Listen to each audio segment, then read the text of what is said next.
morning. I'm talking about the Federal Parliament's proposed Gonski reforms, education. I maintain I have the best vision for education of any political candidate in our nation because I'm an experienced teacher. Also, I've written and published books. So I have a special interest in particularly English. My main areas of teaching are physical education, social science education. But the last year was reported that in Western Australia, less than 20% of children pass stage 2 English. That's general level English, that's not even tertiary level English, and that is the fault of the politicians and the bureaucrats in education. These proposed reforms are really nothing. When you compare the percentage that they will invest in education, $14.5 billion over 3 years, that's what Julia Gillard is proposing, is nothing compared to the federal budget because they're collecting about $220 billion a year in tax revenue. So $14.5 billion over 3 years constitutes about 0.5% of the federal budget for education, for an increase in education. Plus they proposing to cut $2.8 billion from tertiary education, which is obviously a mistake. And 14.5 billion over 3 years is nothing. It's 0.5% of the federal budget for total federal budget. They spend federally about 7% on education in Australia, and it's not good enough. It's not enough. So they think they can throw money at education is going to fix everything. It isn't. And also, the state leaders, the state premiers, are playing politics with education, where a proposal for federal funding of a $2 investment for every $1 that the states put in. So the proposal is for, under the Gonski reforms, for the states, if the states put in $1, the federal parliament will put in $2. Well, that's a pretty good deal economically.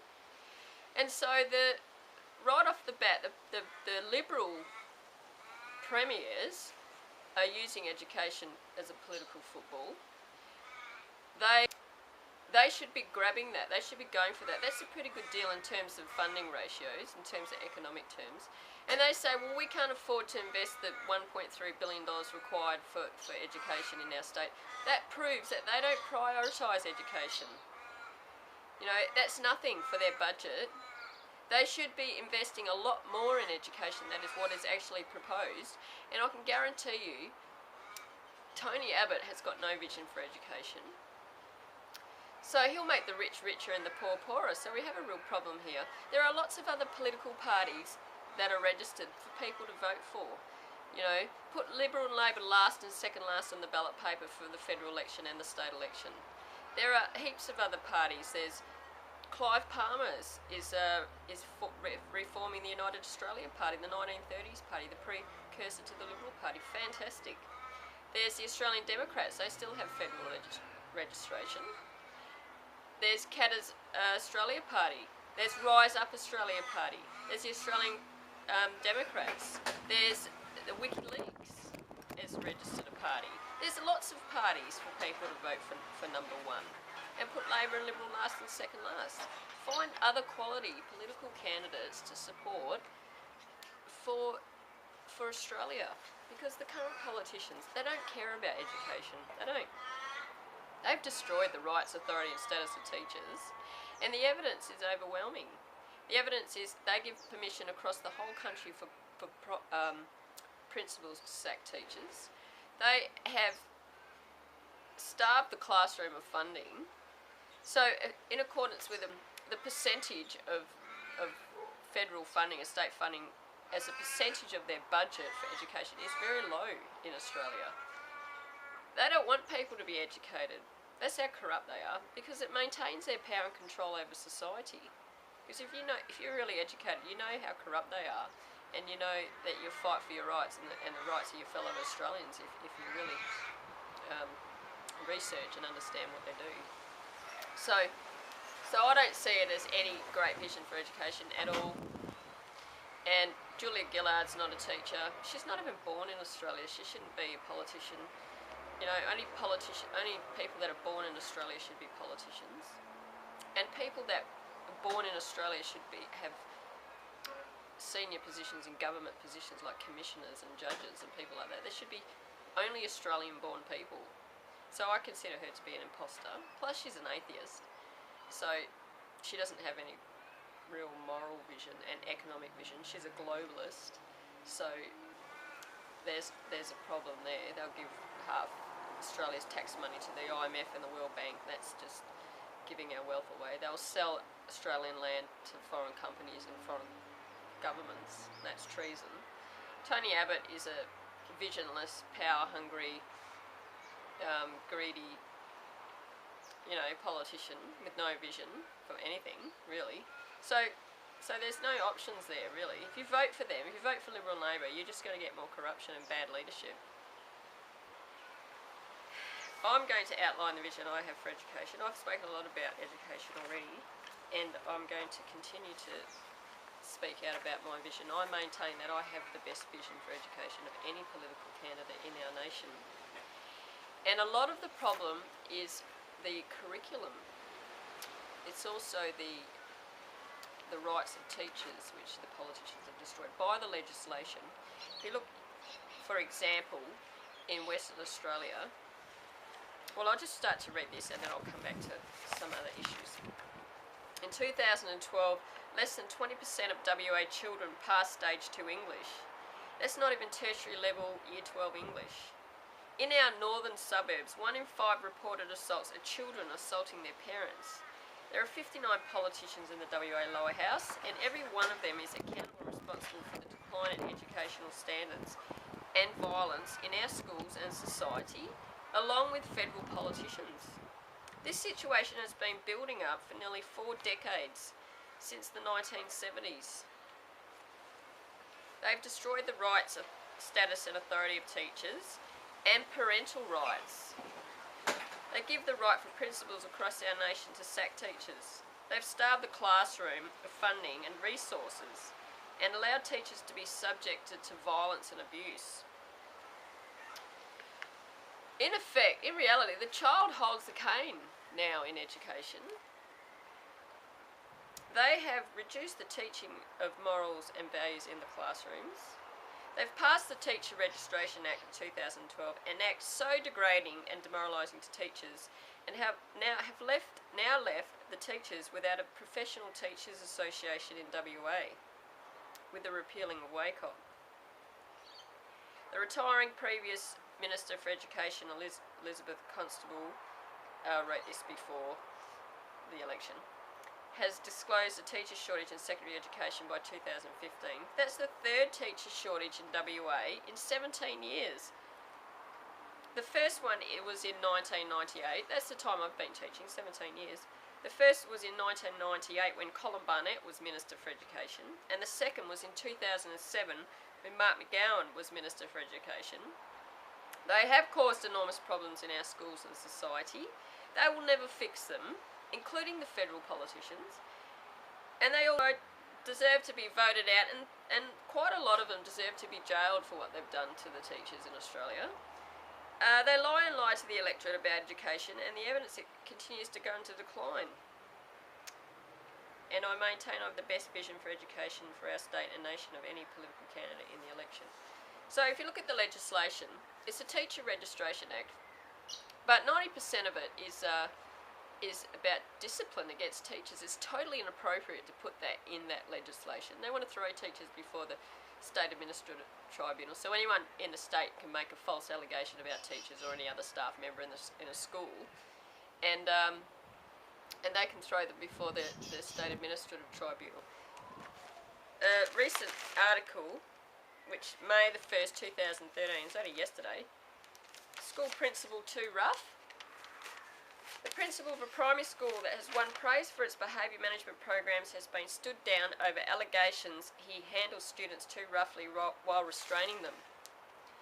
The Education Department yesterday confirmed that Nollamara Primary School Principal Steve Lockwood has been removed from the school pending an investigation into complaints that allege the unreasonable use of force to restrain students.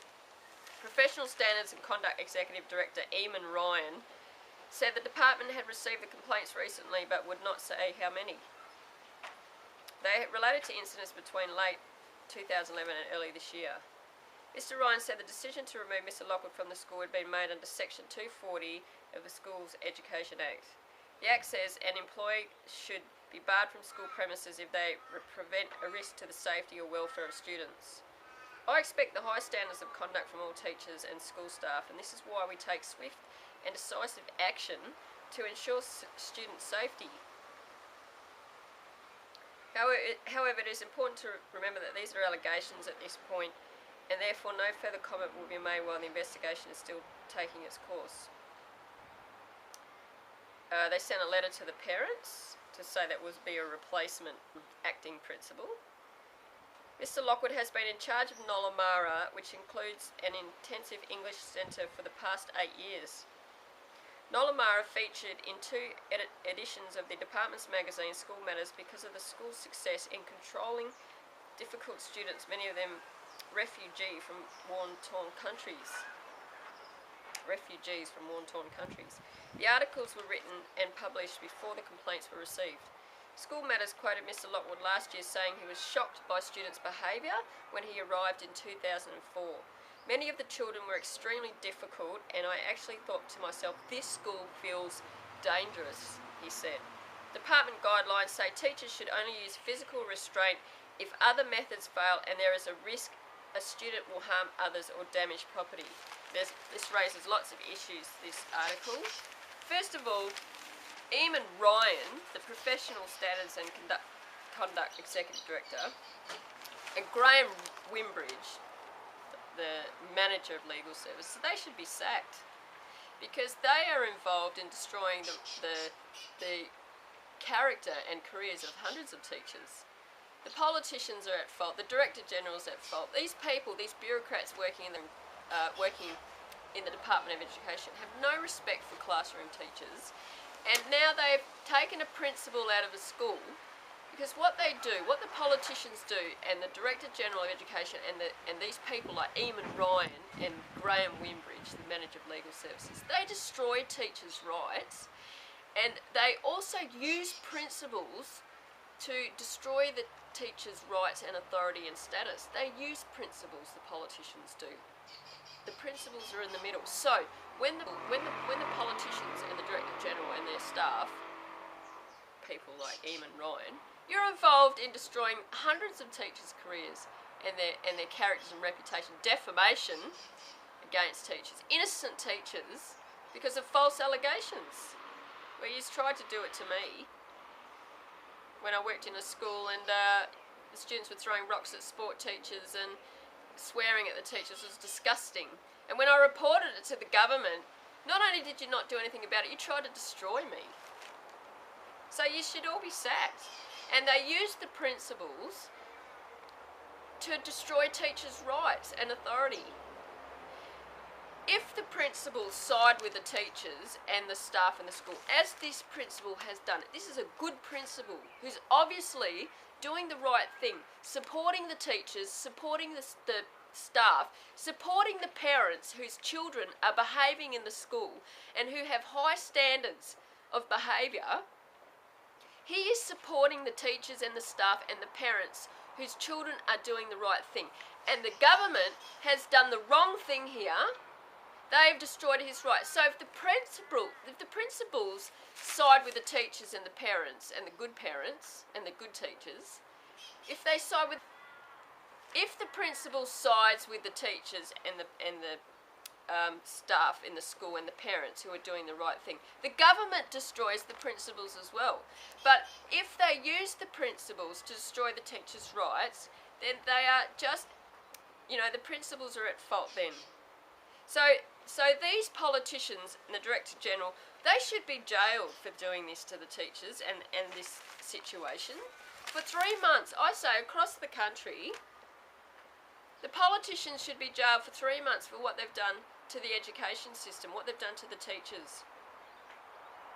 Because it will never stop. It will just go on and on and on. And who suffers? The actual children are suffering because the quality of education is not good enough. And the evidence is less than 20% of children in West Australia pass stage 2 English. It's the fault of the politicians and the bureaucrats, because you keep destroying the teachers' rights and their authority. If you're in the classroom, Eamon Ryan and Sharon O'Neill and all the politicians working in the classroom, you're subject to the legislation, the Teacher Registration Act, which is a disgusting piece of legislation. Most of it's about discipline against teachers, innocent people trying to do their job, trying to educate. If you people are in the classroom, subject to this law and subject to your own policies that you've created against teachers, you wouldn't survive 5 minutes. You wouldn't. You wouldn't survive a week. You'd have a nervous breakdown. That's what would happen. You wouldn't be able to do your job. You'd be subject to bullying and violence, and you wouldn't be able to do your job because you'd be worried about people making false allegations, and you'd be worried about getting bullied, and you'd be worried about being subject to violence and abuse, because that's what's been happening. So you wouldn't survive 5 minutes. So you should be ashamed of yourself. This is absolutely disgusting. This principal is supporting the teachers. The principal is supporting the teachers and supporting the staff and supporting the parents who are doing the right thing, who are behaving in the school and who are following the rules of the school for behaviour. And you've taken him out on account of allegations because he's handled a few students. Well, it's his decision. It's his decision, and you have to respect that decision. And you're not respecting that decision. You couldn't care less when teachers are subject to violence and abuse. They have a right to, this principal has a right to do his job, to maintain order and discipline in the school. That's what the Education Act says. They have a responsibility for that. And enforcing suspension is the right way to go. There really is no reason to manhandle students in a sense, unless they're protecting themselves from, if the student is being violent towards himself or other students, or creating problems, they should be suspended. There's provision to suspend students up to 10 days under the current legislation, 10 consecutive days. They should just be suspended and removed from the school. That's it. And supporting the teacher's right to suspend and the principal's right to suspend. Because what yous are doing, you took the cane out of the school, so that's no discipline there. You force the schools to keep their suspension rates low, so you've given them no options, no choices. And you force them to keep their suspension rates low so it looks good, that everything's fine in the school, in the classroom, when it's not. And you've done it. The principals, the politicians have done it, the Director General of Education have done it, and bureaucrats like Eamon Ryan and Graham Wimbridge have done it. You know, you don't have a right to dictate to these people, because you're going to be judged and condemned for the way that you have destroyed the rights, authority and status of teachers, and the rights of principals who are doing the right thing, making decisions to manage the school, good order and discipline in the school. And if there's children being disruptive, they should be suspended straight away. It's as simple as that. And in the legislation, the rights of the student are higher than the rights of the teacher and the principal. So the politicians and the Director General of Education have given students more rights than the teacher. You can't educate. It's impossible to educate effectively that way. It is impossible to educate effectively. That the child holds the cane, and the politicians have done it, and the Director General of Education, and all these bureaucrats getting paid. They're getting paid to destroy teachers' careers. That's what they're getting paid to do. They've put the cane in the hand of the child under that act. It's right in the beginning, the preamble, the introduction. And that is evidence they've destroyed the rights of teachers. So I challenge you to get in the classroom under the same legislation, under the same policies, where the child has the cane in the hand, and I challenge you to teach effectively, because you won't be able to do it. You will never be able to educate effectively that way. Because the children know that. The children know, and the parents know, that the child has more rights. And you've done it. So if you're in the classroom and the child has more rights than you, you wouldn't last 5 minutes, because all of a sudden, any time you try to enforce a bit of discipline, you'd be getting allegations and disruption and false allegations and all sorts of disruption, and that's what happens. It's been happening for a long time. It's absolutely disgusting. Alright, my vision for education is the political pursuit of 1. Record levels of state and federal political funding into the classroom. So this funding that's been proposed, the funding that's been proposed by Labor, the $14.5 billion in the Gonski reforms, probably about 3% of it will be used by classroom teachers, because most political funding that goes to education is not used by teachers. They don't have budgets. It's used by bureaucrats in the school. More money goes into administration than education in most schools. So all this funding, probably about 3%, I think, is going to be used by the teachers for education, which is useless. And it's not a significant increase in education compared to the federal budget and the state budgets.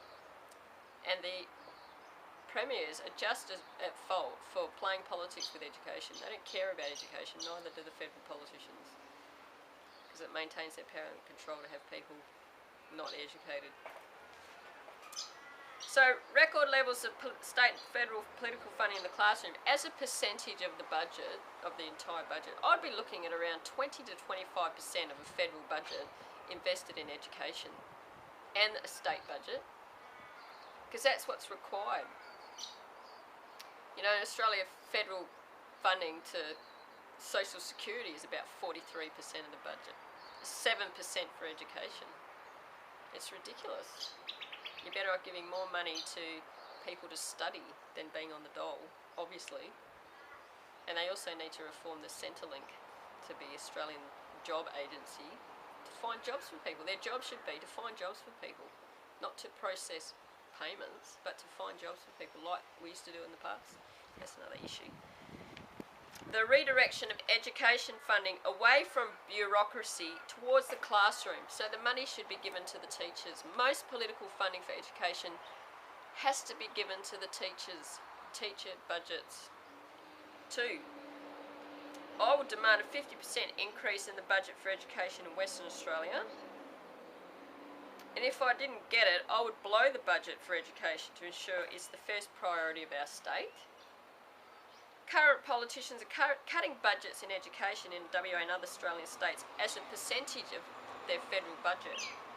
It's a percentage of public expenditure. 3. I would demand $1 billion from the federal parliament to manage the Australian national curriculum in Western Australia, and also a significant percentage of funding to go into change management across the whole country in all schools, and in particular the provision of professional development for teachers for its implementation. 4. A comprehensive and effective change management of the Australian national curriculum over a 10-year period, including significant funding provision of widespread professional development for teachers. Current politicians will never implement the Australian national curriculum by 2015.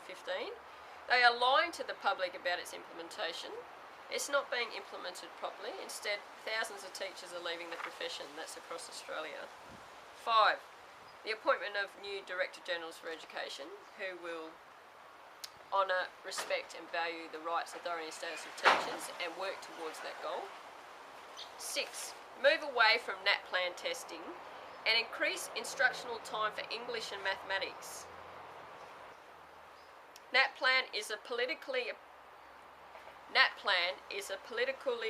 productivity-driven testing scheme that has no educational value from the classroom perspective. Teachers are forced to spend entire term 1 and half of term 2 teaching to the test, reducing instructional time by a third. This is one of the primary reasons why children can't read, write and add up effectively. 7. Better discipline in the classroom. Amendments to the School Education Act of 1999, that's in WA, to allow teachers to suspend students for up to 10 days for violence, verbal abuse, bullying and disruptive behaviour. 8. Formal inclusion of the National Framework for Values Education in Australian Schools, that's a 2005 document, in the Australian National Curriculum.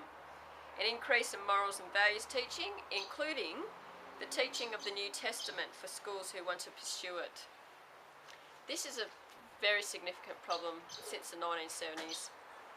Atheist education has destroyed the social fabric of our society, morals and values in our society. There are only two teams in life. You're either doing the work of Jesus Christ or you're doing the work of Satan, according to the Bible. So I go by the authority of the Bible. So atheist education has created enormous moral and social problems in our society. The increase of violence is directly related to atheist education.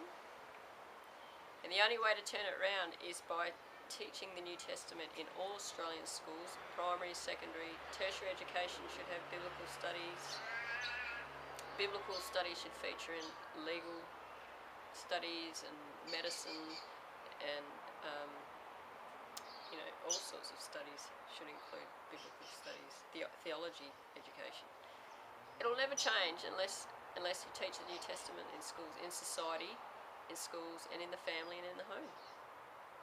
So the atheists are to blame for all the violence in our society. Atheist politicians. I put a lot of accountability on the politicians.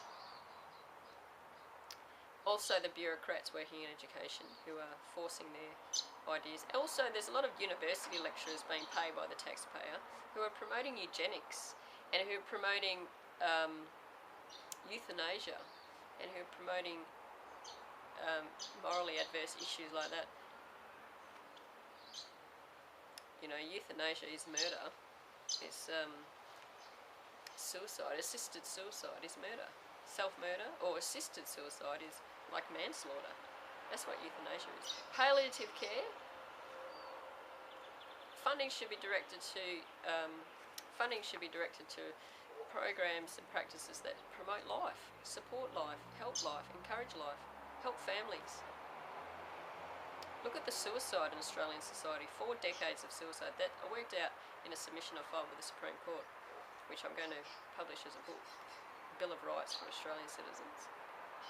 Australian-born citizens, in particular. I worked out there was about 94,000 to 96,000 Australians have committed suicide in the past 4 decades. That is the fault of atheist education. Also, all the homelessness in society, 105,000 homeless Australians, is the fault of atheists, because it's the work of Satan. If you promote atheism, you're promoting the work of Satan. It's as simple as that. If you promote the work of the New Testament in your work and your rhetoric, it's promoting the work of Christ, the work of Jesus. If you promote in your work and your rhetoric atheist ideas and atheist practices and atheist education, it is the work of Satan. That's it, 2 teams. You've got the Jesus team and you've got Satan's team. And they're both going in different directions.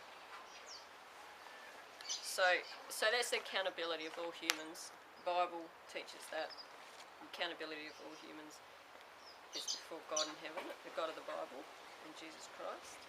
You're going to be judged on your work. You're going to be judged on what you do and say in life. And I hope and pray, it's my great prayer that people do the work of Christ in Australia, because we're all going to be judged. We're going to be judged as a society. We're going to be judged as individuals by the God of the Bible. We're also going to be judged as a nation as well.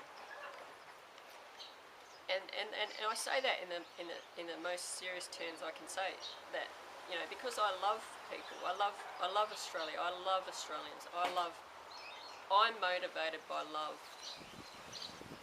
for the people of our nation to say what I'm saying.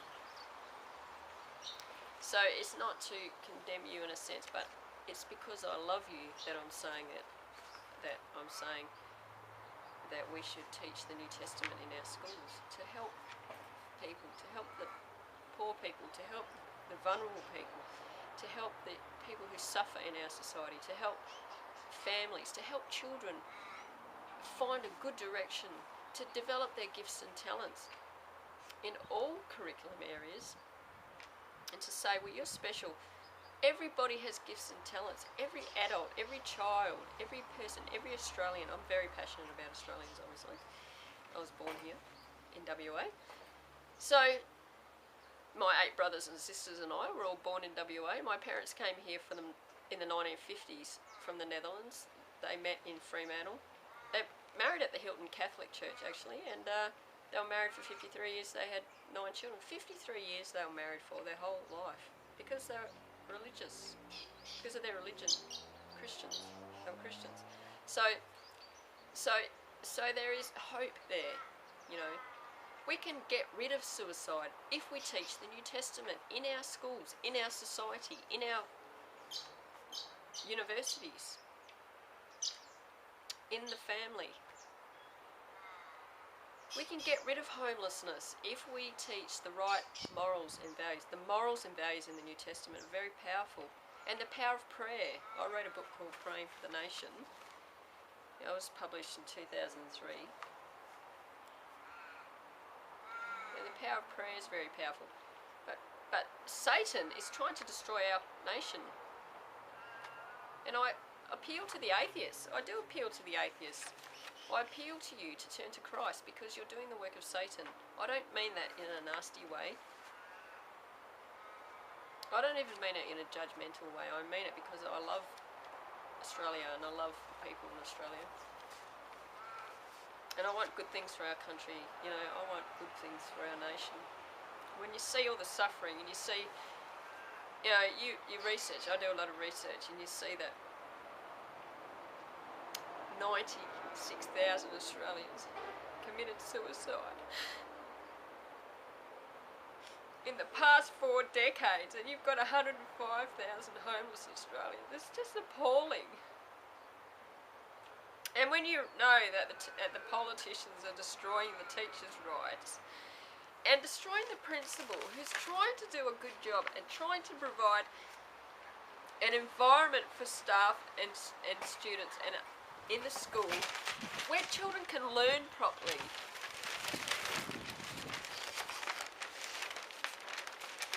And for him to take the action and decision that he did, it's his decision. It should be respected. You should respect his decision. He's trying to help the staff and the teachers and the children and the parents who are doing the right thing. Can't you see that? Can't you see? When a principal helps the teachers and the staff and the students in the school, they are doing the right thing, but you're punishing them.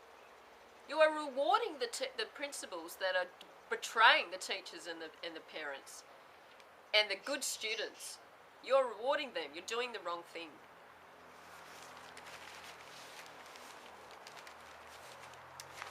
You cause the teachers to work against each other. That's what the politicians are doing. And the people, these bureaucrats in education, they should be sacked. If you don't respect teachers and school staff and principals who are helping the teachers, you should not be working in education. You should be sacked. That's it. Alright, so number 8, the teaching of the New Testament. I've been saying it for about a decade now. I wrote books about it. So, anyway, that's what I reckon. Number 9, point 9. A new compulsory Year 11 and 12 standardised English course written in the context of the English national curriculum, with 50% of the course focusing on writing skills. As a published writer, I maintain if the teachers focus on writing skills, academic writing and creative writing, then the skill of reading will improve as well. You have to focus on the writing skills. Children should be writing all sorts of literature, writing competitions. 11. A priority for writing skills in English from pre-primary to Year 12, with Term 1, 2, 3 and 4 ministers' writing competitions and awards across the state. And incidentally, the current minister with the Liberal Party is doing the wrong thing. The current minister, Peter Collier, is doing the wrong thing in terms of English, where he said that he will make the students do a Year 10 online English test at the end of Year 10, and if they haven't passed it, if they don't pass it, they'll go into remedial English. What sort of vision for improving English is that? All that's going to do is get more and more children to study remedial English. They'll choose the easiest English options with that approach. They've been doing that for a long time because they find it hard. Because the teacher's not given resources and support to do it, particularly the English teachers. So, Peter Collier, you're totally wrong making children do a Year 10 online English test, and then if they don't pass it, they're going to remedial English. That is absolutely going to make it worse. That's no vision for improving English, obviously. You don't care about education, you politicians.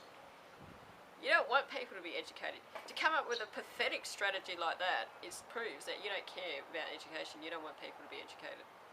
Because it maintains your power and control and all your corruption. You've already destroyed it, so, you should be jailed anyway. That's my view. I've said it. Across the whole country, 3 months, all of you, for what you've done to the teachers.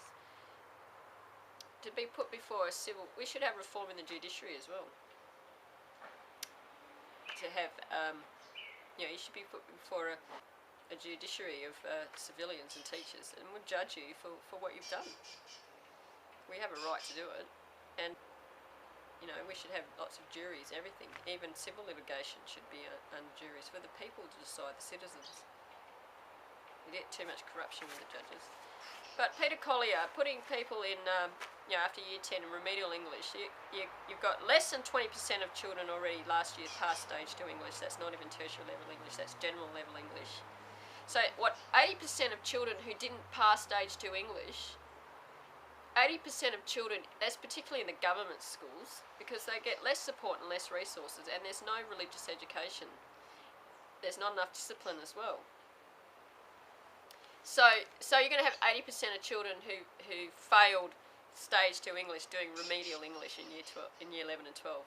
By the time, in 5 years' time, you'll have a generation of people who can't read and write. They won't be reading the paper. They won't be able to read the political propaganda that you promote in these paper print journalism, political propaganda, promoting Liberal Labor charade. They won't be able to read it because they won't be able to read and write because of your policies. And the political propaganda that's been perpetuated, particularly by print journalists, is the Liberal Labor charade. Promoting these corrupt politicians is political propaganda, it's not journalism. And you've been doing it for a long time. Indoctrination. The politicians are engaged in brainwashing the electorate and indoctrinating the electorate, not educating the electorate. The how to vote cards, the fact that you've got all the numbers on there already, you are coercing the voters. It is an offence under the Electoral Act of 1903. So it is political propaganda, brainwashing the electorate, indoctrinating the electorate by destroying the rights of teachers. And that's what you've been doing for a long time. So they keep voting for you, voting for your corruption. And you've got these papers, it's actually the editor's fault of the paper, the owners of the papers, print journalists, the owners of the papers perpetuating a Liberal Labor charade. There is nothing constitutional about the Liberal Labor charade in our Commonwealth Constitution. It is not constitutional, it's corrupted the parliamentary process. That's what it's done. Disempowered the voter, disempowered the constituent. The brainwashing and indoctrination of the electorate is done by the politicians through the corporate media. Journalists perpetuate the propaganda, disempowering the voter. In our constitution there is nothing constitutional about the Liberal Labor charade. The two-party preferred is not a constitutional concept. They have corrupted the constitution in that regard. The parliament ought to function good governance under Section 51 of the Constitution and other provisions. Every time the Parliament meets, the federal Parliament or the state Parliament, ministers should give a report, a 15-minute report, to report on their work in their ministerial role. Also, when they meet, every politician in the country, a representative, who doesn't have a ministerial role, ought to give a report, a 15-minute report about the work they've engaged for their electorate, for their constituents, for the voter, for the citizens of our country. That's what should be happening.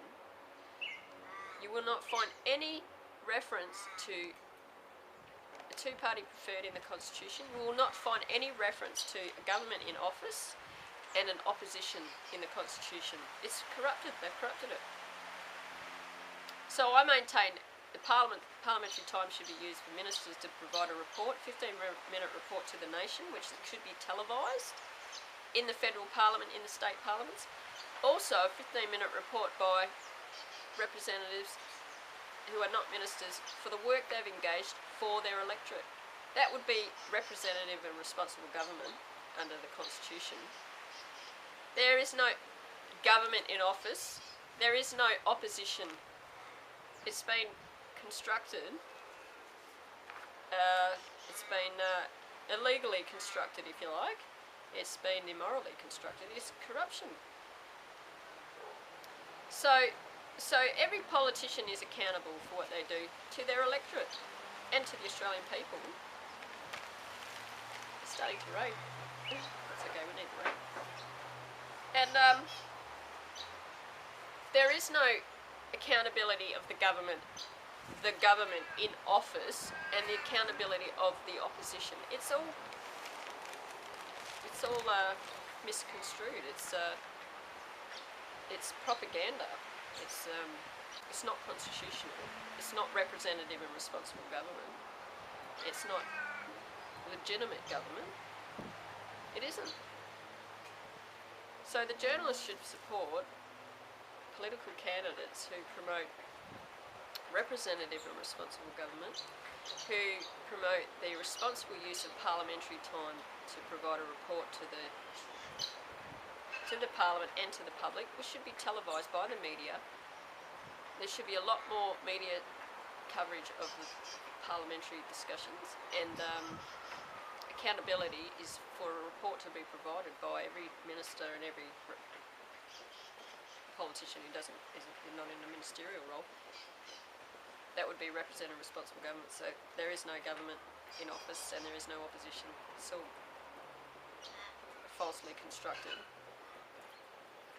It's corrupted the Constitution, and the use of parliamentary time and the use of the Parliament is corrupted. So there is no true accountability in politics, and there is no true representation. There's no representative and responsible government to the constituent, to the citizen, to the voter.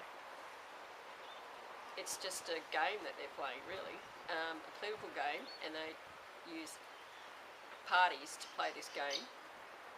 Their conduct in the Parliament is appalling. They don't even manage the economy effectively. That's the biggest problem, is their management of the economy, which is very bad. They want to borrow foreign money, chase foreign money, and sell Australian Crown land or Commonwealth land. That's never going to build this nation. They're destroying our economy.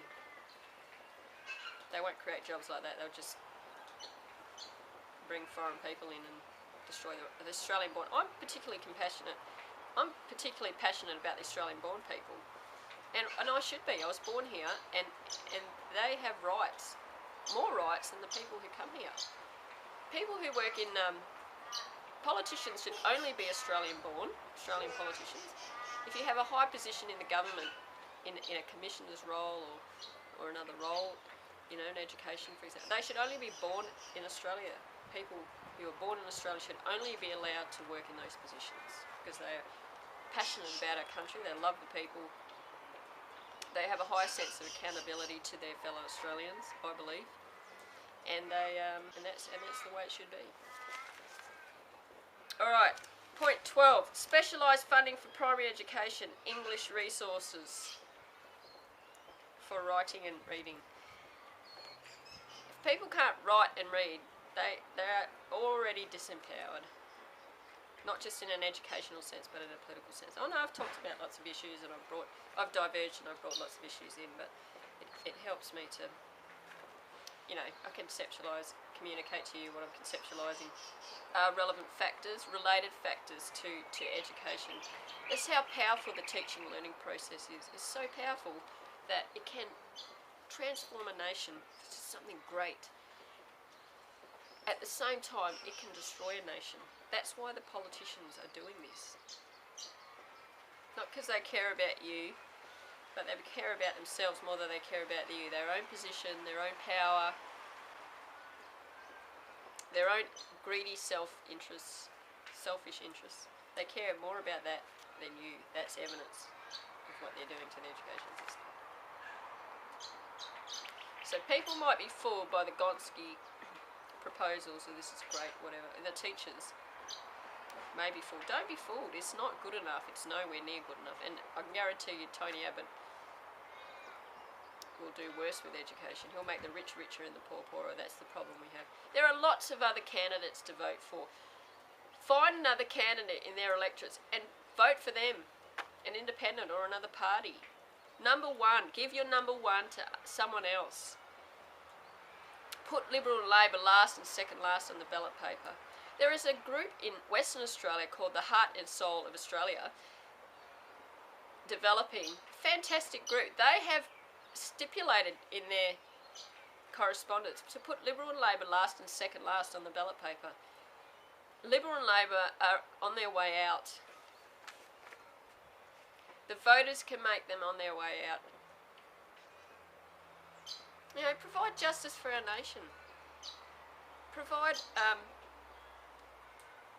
let them know that the boss of this nation is the citizens. Particularly the people born in Australia, the Australian-born citizens. You are in charge of this country. Get rid of them. Don't be brainwashed and indoctrinated any longer. I ask you.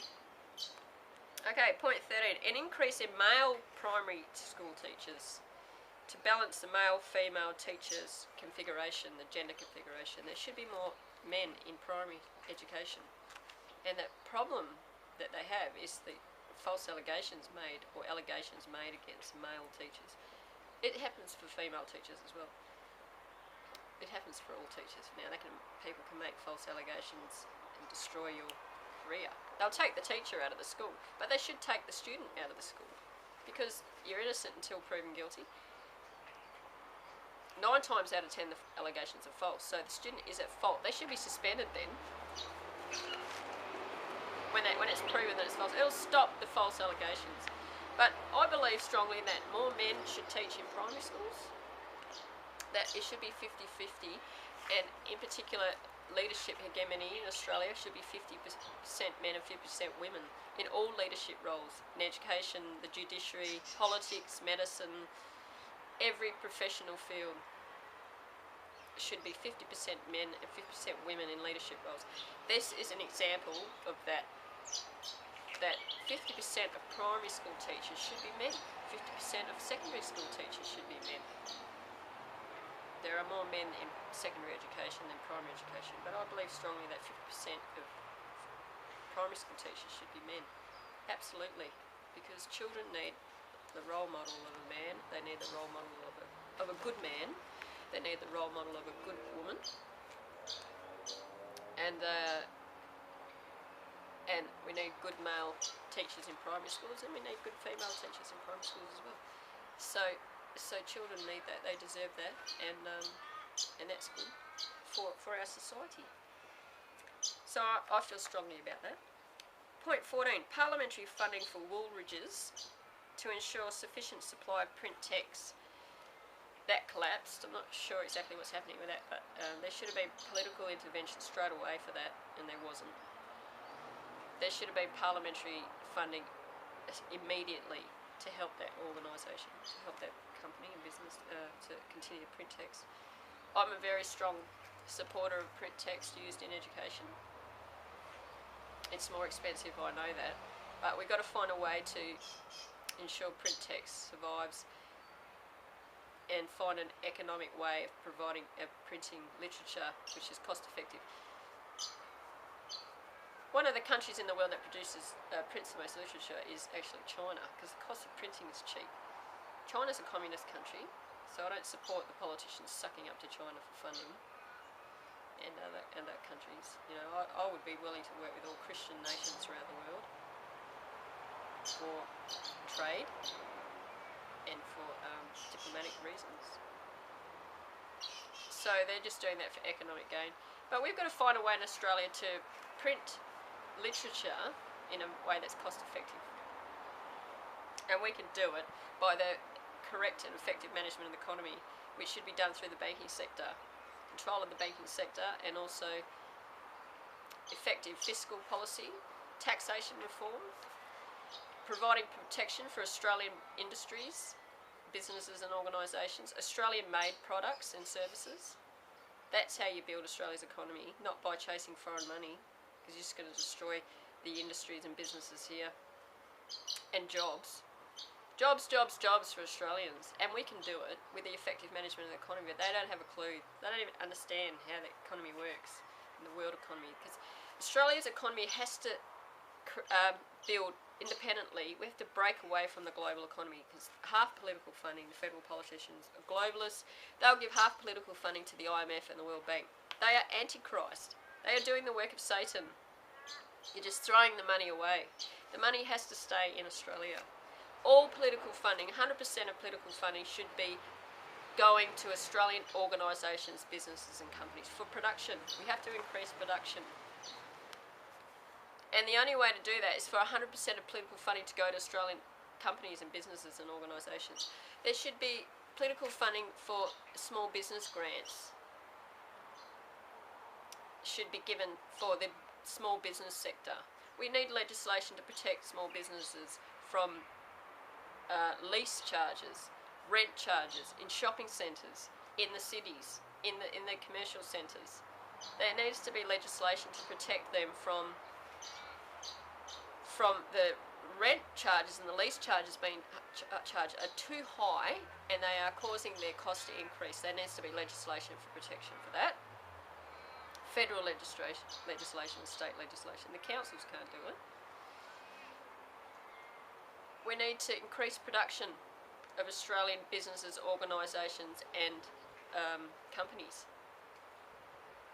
Providing legislation that does that, providing the funding that does that. Funding public expenditure through the banking sector. Having effective monetary policy by controlling the Reserve Bank and setting a cap rate and having a variation on that. Banks can't lend more than 1% on the variation. That's the vision I've outlined. I've already outlined my vision for the economy. And that's what we need to do.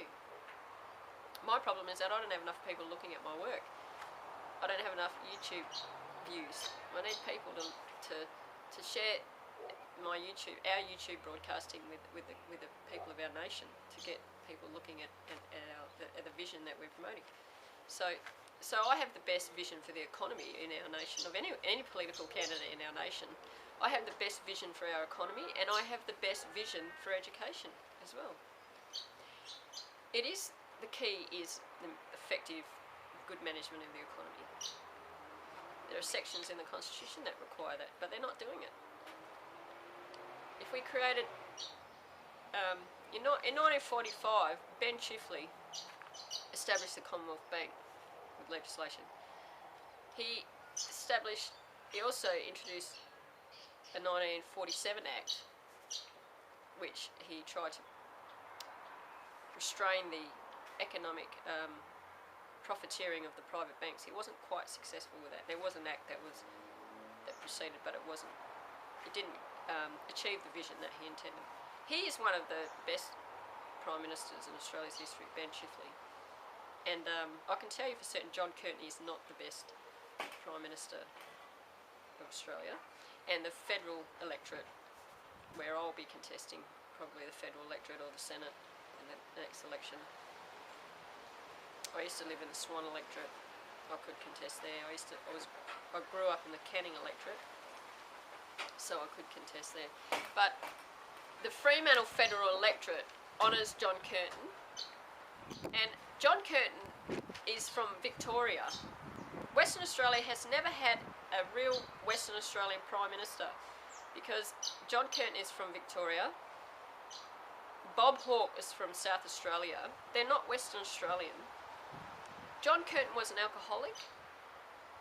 I may be highly criticised for that, but the evidence is that is the case. This is a great book, Australia's Prime Ministers.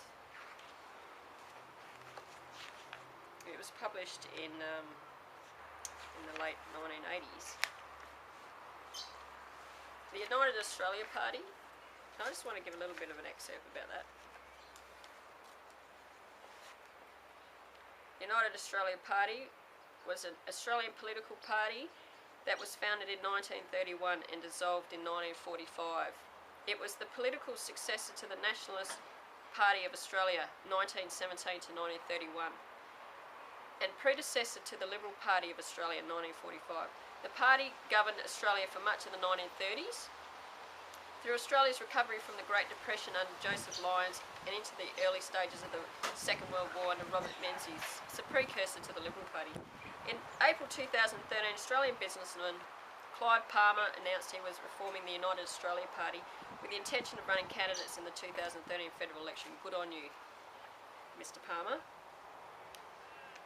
The foundation of the United Australia Party was formed in 1931 by Labor dissidents and a Conservative coalition as a response to the more radical economic proposals of Labor Party members to deal with the Great Depression in Australia. Lyons and Fenton's opposition to the economic policies of the Scullin Labor government had attracted the support of prominent Australian Conservatives, known as the Group, whose number included future Prime Minister Robert Menzies.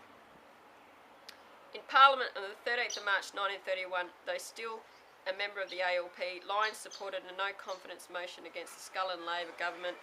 Soon afterwards, Lyons, Fenton and 4 other right-wing Labor MPs, Moses Gabb, Alan Guy, Charles McGrath and John Price, resigned from the ALP in protest of the Scullin government's economic policies. On the 7th of May, the nationalist opposition, the 6 Labor dissidents who had formed the All for Australia League, and former Prime Minister Billy Hughes' Australian Labor Party. Now, I brought that up because that's really important. That was a really important political party in the 1930s. Now, Ben Chifley was Australia's Prime Minister. I've got an essay written about Ben Chifley. I'm not really going to go through it now, but I'll go through it another time. Ben Chifley was the Second World War Treasurer under John Curtin. Ben Chifley was the Second World War Treasurer under John Curtin. He was the politician instrumental behind John Curtin, and he's should take the credit for the successes of John Curtin, because John Curtin was not a good leader, I don't think. He was an alcoholic, and the history proves that. Evidence, historical records. Ask the historians if I'm right or not, you know. Ben Chifley is the one. He was a great Prime Minister.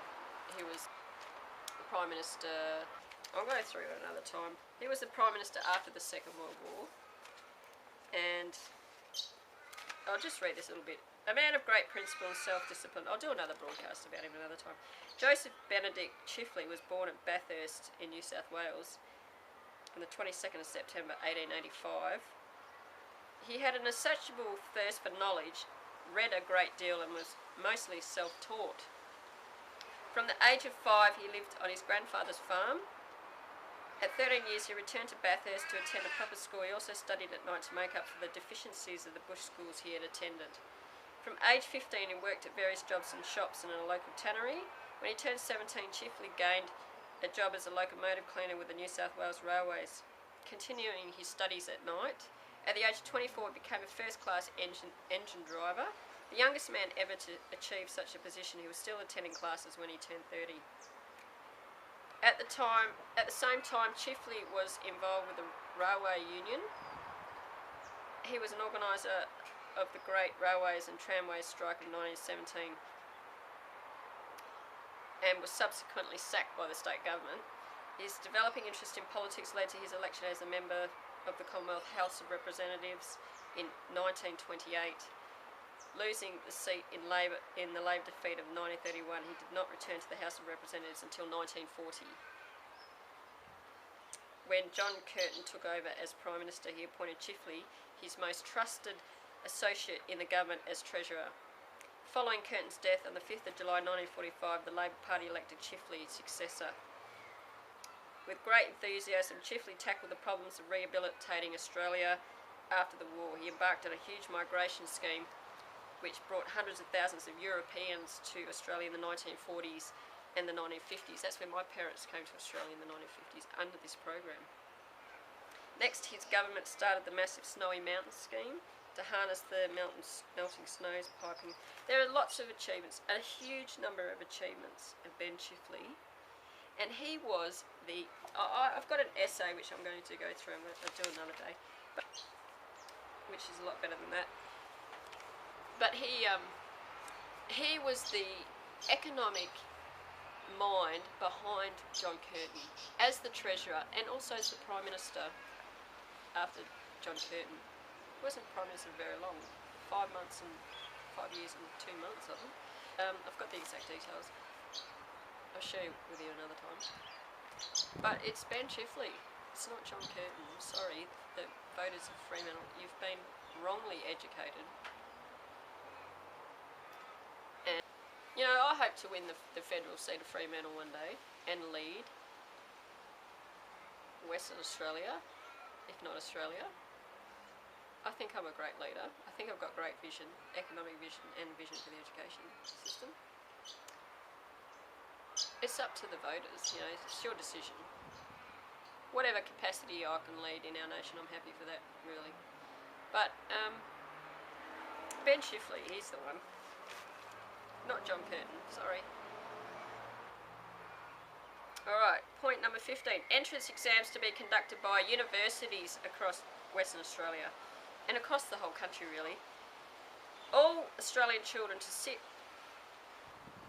university set entrance exams, and for instruction in Year 12 to continue right up to the end of Term 4. All Australian children should have the opportunity for tertiary education, and currently only 50% of Australian children attend university. That's an appalling figure. That is a huge failing of our politicians. Also, the leaders in universities should be getting more Australian children to go to university.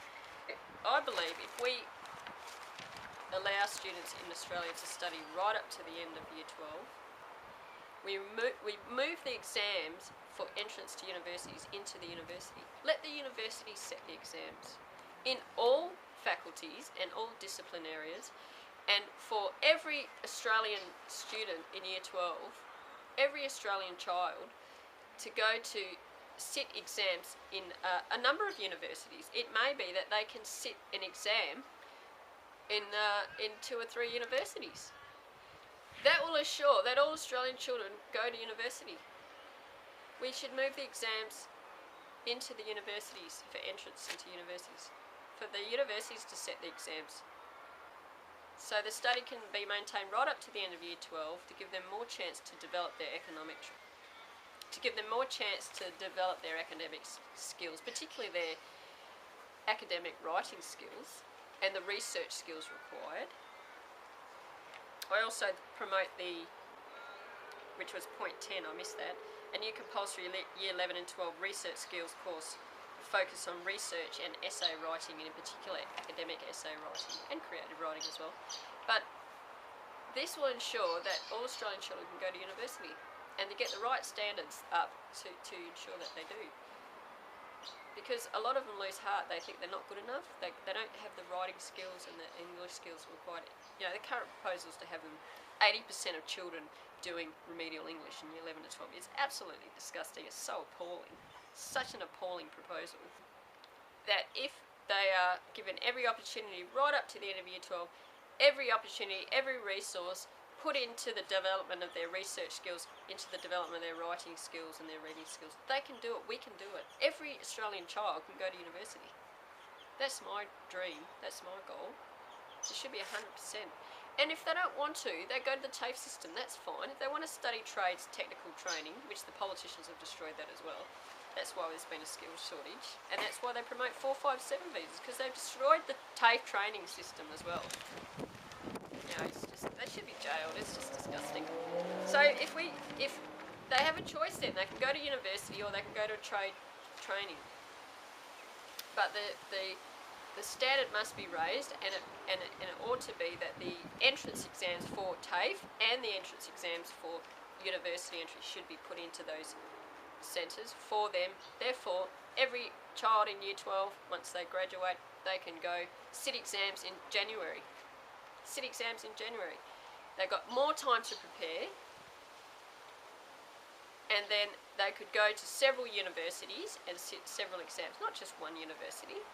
Allow them to sit an exam in as many universities as they want.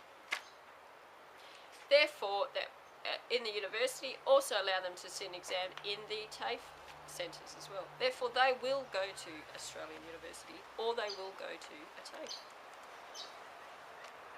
Point 16, increase political funding for trade skill training. Current politicians have destroyed the TAFE system.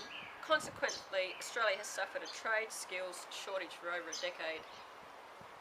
Point 17, secondary teachers to have their own classrooms. Currently, administrators in public schools timetable teachers around from classroom to classroom, and this is useless. It also happens in the private schools as well. Secondary teachers must have their own classrooms like primary school teachers, particularly English teachers. They need to have their own classroom. All teachers in secondary education should have their own classroom. They have their own classroom, they're there, they can build up all their resources. They should also be encouraged to stay in the school for at least 5 years with contracts, longer if possible. 10-year contracts, I'd be in favour of 5-year contracts, 10-year contracts, whatever the teacher wants. So that they're in the classroom, they're in the same school, they're building up a huge, rich resource base. The children come to them. This moving teachers around classroom to classroom is absolutely useless. It is one reason contributing to the reason why children can't write properly and read properly and mathematics is because the people running the schools, the administrators, have got the teachers moving around the school all the time. They're in the school for a year, they go to another school. You know, they have to reapply for their job. It's ridiculous. There should be 5-year contracts and 10-year contracts. They should have their own classroom. They stay in the classroom. They build up a huge resource base, and the children come to them. It's easy.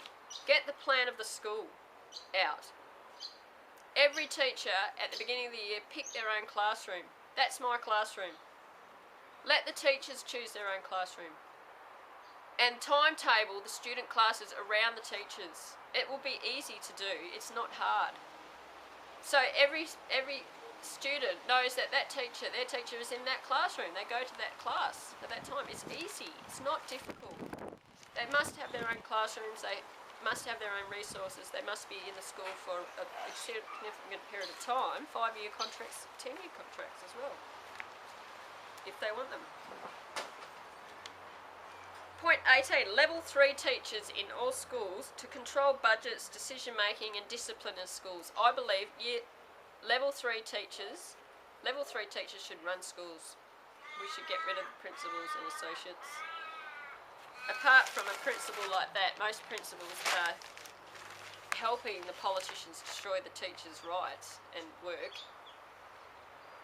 That's not necessarily their own fault, but it's the position that they've been put in. It's the authority structures in schools that are not working. So if level 3 teachers are controlling schools and running schools, it would be a lot better, because they're also working in the classroom. That's the point. Empower the teacher, empower the teachers to educate, empower them to make decisions, empower them to have budgets, empower them to make decisions for discipline. It will be brilliant. But it's not working the way they're doing it. Level 3 teachers should run schools across the whole country.